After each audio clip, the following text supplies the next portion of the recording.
ಭಾರತದ ದಾಳಿಯಿಂದ ಇನ್ನೂ ಕೂಡ ಪಾಕಿಸ್ತಾನ ಚೇತರಿಸಿಕೊಂಡಿಲ್ಲ. ದಾಳಿ ನಡೆದು 2 ತಿಂಗಳಾದರೂ ಇನ್ನೂ ವಾಯುನೆಲೆ ಅವರದು ಓಪನ್ ಆಗಿಲ್ಲ.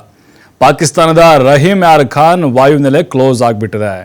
ಆಪರೇಷನ್ ಸಿಂಧೂರ ವೇಳೆ ವಾಯುನೆಲೆ ಮೇಲೆ ನಮ್ಮ ಭಾರತದ ಕ್ಷಿಪಣಿಗಳು ದಾಳಿ ನಡೆಸಿದ್ವು. ದಾಳಿ ನಡೆದು ಬರೋಬ್ಬರಿ 2 ತಿಂಗಳಾದರೂ ಕೂಡ ಓಪನ್ ಆಗಿಲ್ಲ ಏರ್ಬೇಸ್ಗಳು.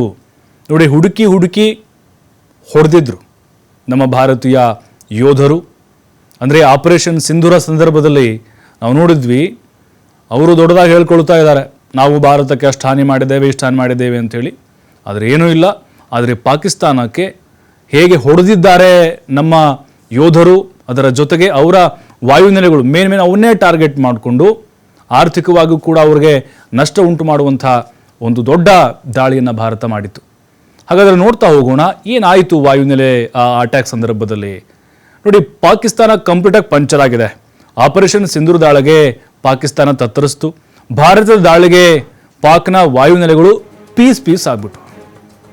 ವಾಯುನೆಲೆಯ ರನ್ವೇಗಳನ್ನು ಸರಿ ಮಾಡೋಕೆ ಪಾಕ್ಗೆ ಸಾಧ್ಯವಾಗಿಲ್ಲ, ಸಾಧ್ಯ ಆಗ್ತಾನೂ ಇಲ್ಲ.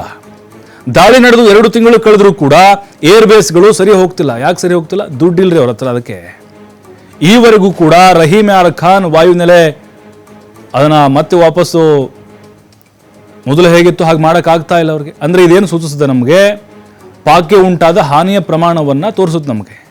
ಇನ್ನು ಭಾರತದ ರಾಜಸ್ಥಾನದ ಗಡಿಗೆ ಹತ್ತಿರದಲ್ಲಿರುವಂಥ ವಾಯುನೆಲೆ ಇದು 2 ತಿಂಗಳುಗಳ ಕಾಲ ಕಾರ್ಯನಿರ್ವಹಿಸೋದಕ್ಕೆ ಮತ್ತಷ್ಟು ಹದಗೆಟ್ಟು ಹೋಗಿಬಿಟ್ಟಿದೆ. ಪಾಕ್ ಮಿಲಿಟರಿ ಉದ್ದೇಶಗಳಿಗಾಗಿ ಹೆಚ್ಚಾಗಿ ಬಳಸಲಾಗ್ತಿತ್ತು. ಅಂದರೆ ಪಾಕ್ ಮಿಲಿಟರಿಯ ಕೆಲಸ ಪ್ರಗತಿಯಲ್ಲಿದೆ ಎಂಬ ಸೂಚನೆಯನ್ನು ಪಾಕ್ ಈಗ ಹೊರಡಿಸಿದೆ. ಮಾನ ಉಳಿಸ್ಕೊಳ್ಬೇಕಲ್ವಾ?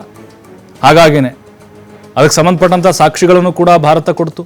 ಆಪರೇಷನ್ ಸಿಂಧೂರ, ಅದರ ಜೊತೆಗೆ ಈಗ ಈ ರಹೀಮ್ ಯಾರ್ ಖಾನ್ ಏರ್ಬೇಸ್ ಇದೆ ಅಲ್ವಾ, ಇದು ಅವ್ರಿಗೆ ನಮ್ಮ ಭಾರತದ ಮೇಲೆ ದಾಳಿ ಮಾಡಲಿಕ್ಕೆ ಬಹಳ ಹತ್ತಿರ ಆಗಿರುವಂತಹ ಒಂದು ವಾಯುನೆಲೆ ಅಂತ ಅವ್ರು ಹೇಳ್ಕೊಳ್ತಾರೆ. ಇಲ್ಲಿಂದಲೇ ನಾವು ಡ್ರೋನ್ಗಳನ್ನ ಹಾರಿಸ್ಬೋದು ಅಥವಾ ಮಿಸೈಲ್ಗಳನ್ನು ಬಿಡ್ಬೋದು, ಈಸಿಯಾಗಿ ಭಾರತಕ್ಕೆ ಹೋಗಿ ಕೊಡಿಬೋದು ಅಂತೇಳಿ. ಆದರೆ ಅದನ್ನೇ ಭಾರತ ಮೊದಲು ಟಾರ್ಗೆಟ್ ಮಾಡಿ ಉಡೀಸ್ ಮಾಡ್ತು. ಅವ್ರ ಆರ್ಥಿಕ ಪರಿಸ್ಥಿತಿ ಹದಗೆಟ್ಟು ಹೋಗಿದೆ ಅನ್ನೋದಕ್ಕೆ ಇದೊಂದು ಬೆಸ್ಟ್ ಎಕ್ಸಾಂಪಲ್ ಅಂತ ಹೇಳ್ಬೋದು.